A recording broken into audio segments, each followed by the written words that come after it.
Hello student, आज हम लोग क्लास 4 इंग्लिश का सेकंड वीडियो बनाने जा रहे हैं। क्लास 4 के पहले वीडियो में मैंने ये पूरा पोएम आपको समझाई थी, the story of fidgety Philip, जिसमें मैंने बताया था कि फिलिप नाम का एक बच्चा है जो खूब बदमाशी करता है, डाइनिंग टेबल पर बैठता है, हिलता डुलता है और पूरा डाइनिंग टेबल के डाइनिंग क्लॉथ को लेकर के पूरा गिर जाता है। क्लियर? यहाँ तक मैंने आपको समझाया था।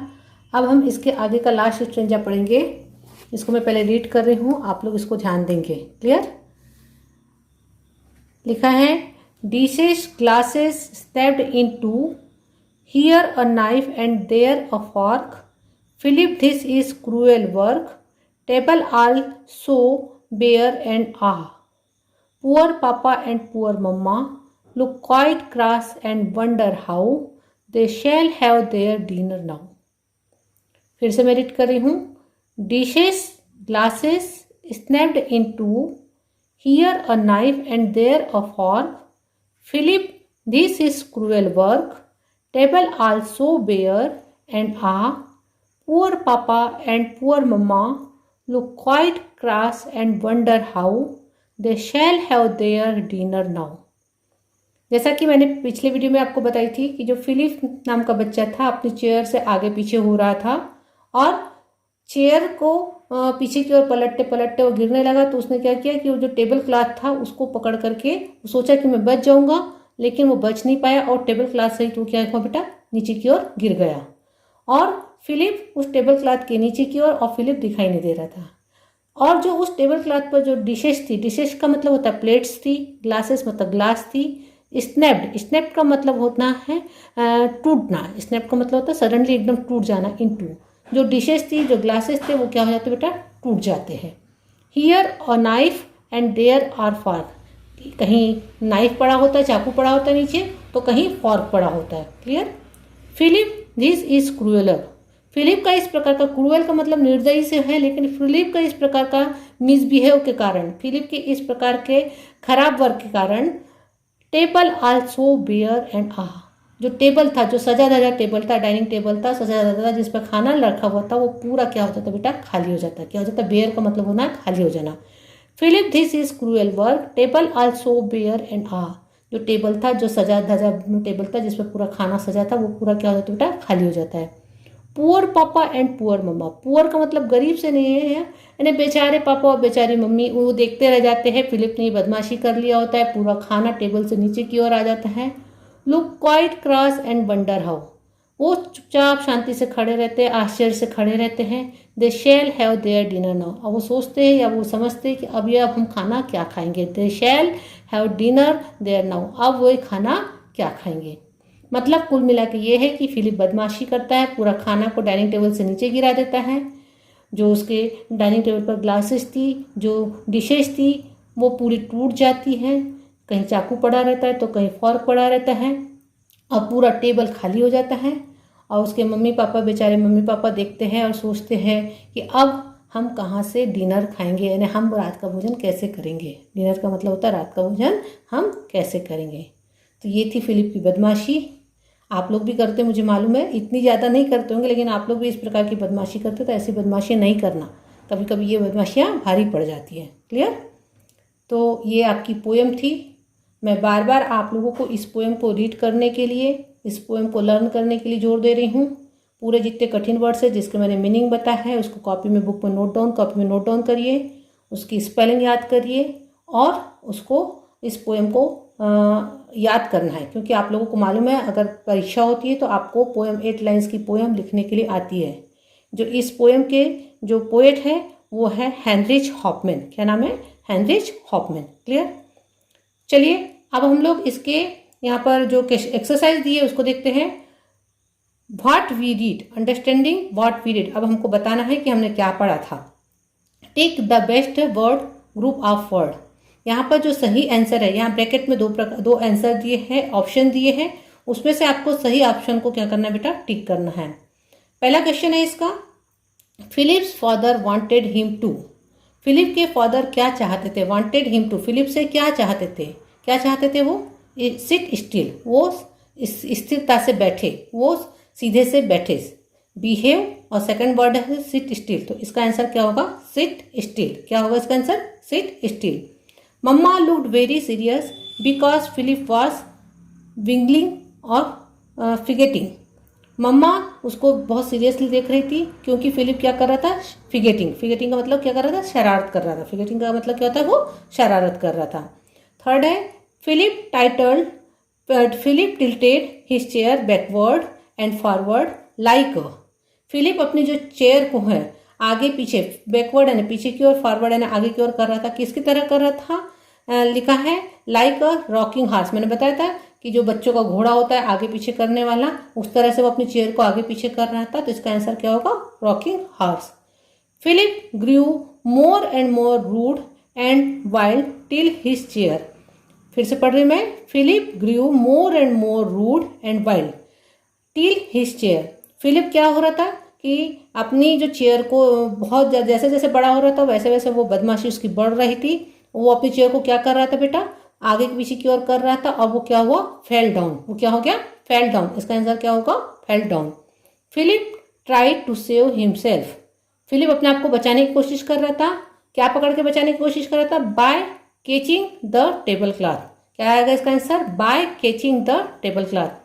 तो फिर से मैं एक बार इसको बता रही हूँ। Philip father wanted him to behave sit still. Mamma looked very seriously because Philip was fidgeting. Philip tilted his chair backward and forward like a rocking horse. Philip grew more and more rude and wild. This till his chair fell down. Philip tried to save himself by catching the tablecloth. ये इसका answer है। अब B वाला question answer इसका है answer the following questions given below. यहाँ पर जो क्वेश्चन आंसर दिए हैं उसका यहाँ पर जो क्वेश्चन दिए हैं उनका आंसर आपको लिखना है। पहला क्वेश्चन है इसका what made mamma fret and frown. What made mamma fret का मतलब मैंने आप लोगों को बताई थी कि मम्मा उसकी क्यों डरी हुई थी, क्यों आश्चर्यचकित थी, क्यों गुस्सा थी। ये आपको क्वेश्चन पूछा है। तो मम्मा क्यों उसका गुस्सा थी, ये क्वेश्चन है इसका पहला। What made mamma fret and frown. तो Philip's behaviour made mamma fret and frown. Philip's के बिहेवियर के कारण मम्मा उसकी डरी हुई थी और गुस्सा थी। फिलिप्स अपॉस्ट्रोफी एस है। Philip's behaviour made mamma fret and frown. Clear. और फ्रॉन के बाद यहाँ पर आप लोगों का आ जाएगा फुल स्टॉप। समझ में आ गया इसको। सेकंड क्वेश्चन है आपका why was Philip in sad disgrace. Why was Philip in sad disgrace. Philip क्यों शर्मिंदा हुआ। इसका आंसर है Philip was in sad disgrace. यहीं से शुरू करें। Philip was in sad disgrace because his parents suffer most due to his horrified behaviour. क्या लिखा मैंने? Because his parents suffer most due to his horrified behaviour. Philip इसीलिए शर्मिंदगी हुआ क्योंकि उसके फिलिप के जो पेरेंट्स थे वो उसके हॉरिबल बिहेवियर के कारण, हॉरिफाइड बिहेवियर के कारण सफ़र कर रहे थे। सफ़र कर रहे थे मतलब कि उनको परेशानी हो रही थी। जो उसने बदमाशी किया था उसके कारण वो सफ़र कर रहे थे, उसके पेरेंट्स सफ़र कर रहे थे, उनको परेशानी हो रही थी। इसलिए फिलिप्स क्या हो गया बेटा? शर्मिंदगी महसूस करने लगा। थर्ड क्वेश्चन है why could Philip not be seen. Why could Philip not be seen. Not be seen, Philip हमें क्यों नहीं दिखाई दे रहा था? तो इसका आंसर होगा Philip could not be seen because he was cover with tablecloth. Philip इसलिए नहीं दिखाई दे रहा था क्योंकि वो किससे ढक गया था? टेबल क्लॉथ से ढक गया था। क्यों? समझ में आया इतना। अगला क्वेश्चन है इसका, अगला है what was snapped in two. What was snapped in two. The dishes and glasses. The dishes and glasses were snapped in two. क्या टूट गया था? कौन सी चीज दो भागों में बढ़ गई थी? तो जो डिशेस थी, जो ग्लासेस थे, वे दो भागों में बढ़ चुके थे। Why did mamma and papa look angry. उसके जो मम्मी पापा थे क्यों एंग्री दिख रहे थे? Mamma and papa look angry because of his fidgety behaviour of Philip. Philip के नटखट बिहेवियर के कारण मम्मा और पापा उसके क्या थे? एंग्री थे। Mamma and papa looked angry because of the fidgety behaviour of Philip. Fidgety behaviour of Philip, ये आपके क्वेश्चन आंसर हुए। ये पांचों क्वेश्चन आंसर को आपको कॉपी में नोट डाउन करना है। सबसे पहले आप लोगों को ये वाले क्वेश्चन आंसर को मत नोट डाउन करिए कॉपी में, इसको बुक में रहने दीजिए। बुक में इसका सही आंसर नोट टिक लगा लीजिए। क्वेश्चन नंबर 1 डाल करके आप लोग आंसर द फॉलोइंग क्वेश्चन करके ये पांचों क्वेश्चन आंसर कॉपी में नोट डाउन कर लीजिए। यहाँ तक सबको समझ में आ गया। अब इसके बाद अगली एक्सरसाइज देखेंगे हम लोग। अगली एक्सरसाइज में है आप लोगों का and at least one more rhyming word in each line. You may add more if you can, but keep the first letter of each word in ABC order. The first one has been done for you. आप लोगों को class 3 में भी rhyming word के बारे में बताई थी। राइमिंग वर्ड का मतलब ये होता है बेटा कि जिसका सेम साउंड वर्ड होता है, यानी आप लोग जो प्रोनाउंस करते हैं तो वो उसका यानी उसका जो साउंड होता है एक जैसे होता है। जैसे मैंने आपको बताई थी मैट, रैट, पैट, यानी आखिरी के जो लेटर होते हैं जो लिखे होते हैं वो सिमिलर होते हैं। तो आप लोगों को जैसे यहाँ पर राइमिंग वर्ड बताया ban, can, fan, man, pen. आप लोगों को बोला है कि यहाँ आगे जो उसने दिया है उसमें आपको राइमिंग वर्ड लिखना है और कैसे लिखना है, अल्फाबेटिकल ऑर्डर में। अब अल्फाबेटिकल ऑर्डर क्या होता है बेटा कि जैसे आप लोग अल्फाबेट पढ़ते ABCDEFGZ तक के, तो उसी ऑर्डर में कि B के बाद C आएगा, C के बाद D आएगा, D के बाद G आएगा, HIJKLMNOPQRST, तो उसी अल्फाबेटिकल ऑर्डर में। ऐसा नहीं हो सकता कि B के बाद फैन पहले कर दे फिर कैन कर दे, क्योंकि B के बाद C आता है, C के बाद ही F आता है, F के बाद ही M आता है, M के बाद ही P आता है।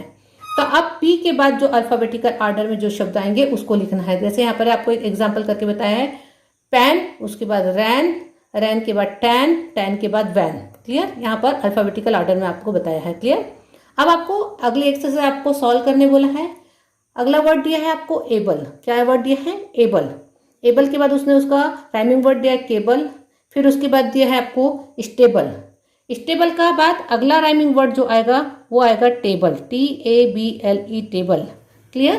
टेबल के बाद जो अगला राइमिंग वर्ड आएगा वो है अनेबल, UNABLE, अनेबल। क्लियर। यहाँ तक आपका अगला राइमिंग वर्ड होगा। क्लियर, यहाँ तक सबको समझ में आया। ये सब अल्फाबेटिकल ऑर्डर में, S के बाद T आएगा, T के बाद ही U आता है।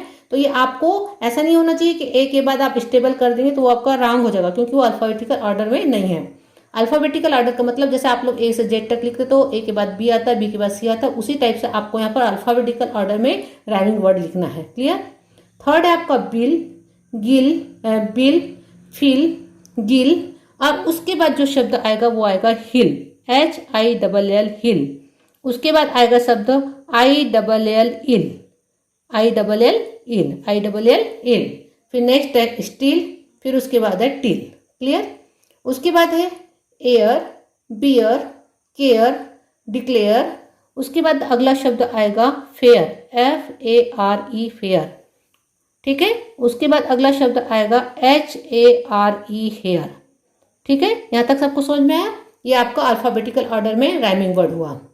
अगला शब्द है बाइट, फाइट, हाइट, काइट। उसके बाद अगला जो शब्द आएगा यहाँ पर आएगा लाइट, LIGHT, लाइट। फिर नेक्स्ट शब्द आएगा नाइट, NIGHT, नाइट। क्लियर। तो आपका ये अल्फाबेटिकल ऑर्डर में राइमिंग वर्ड हुआ। लास्ट है आपका ब्राउन, क्लोन, डाउन। उसके बाद अगला जो शब्द आएगा ये आएगा gown, GOWN, gown. Clear.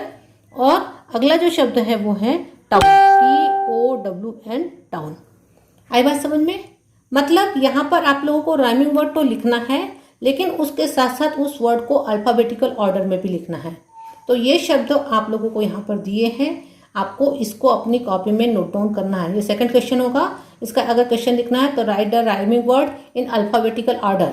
Question क्या बनेगा? इतना बड़ा लिखने की जगह right the rhyming word in alphabetical order, और आप लोगों को ये 6 शब्द को अल्फाबेटिकल ऑर्डर में राइमिंग वर्ड को लिख लेना है। तो आज हम लोग इतना ही करेंगे। अब आपका होमवर्क होगा कि जो मैंने क्वेश्चन आंसर सॉल्व कराई हूँ कॉपी में, उसको आपको कॉपी में लिखना है, और लिखना ही नहीं बल्कि उसको पूरा याद करना है। ये 5 क्वेश्चन आंसर को याद करना है। सेकंड जो आपको एक्सरसाइज जो करना है, ये राइमिंग वर्ड, अल्फाबेटिकल वाले राइमिंग वर्ड को कॉपी में नोट डाउन करना है। क्लियर। तो आज बस इतना ही करेंगे। अगले बार में, अगले वीडियोस में हम अगली एक्सरसाइज करेंगे। ठीक है, तो चलिए, गुड बाय।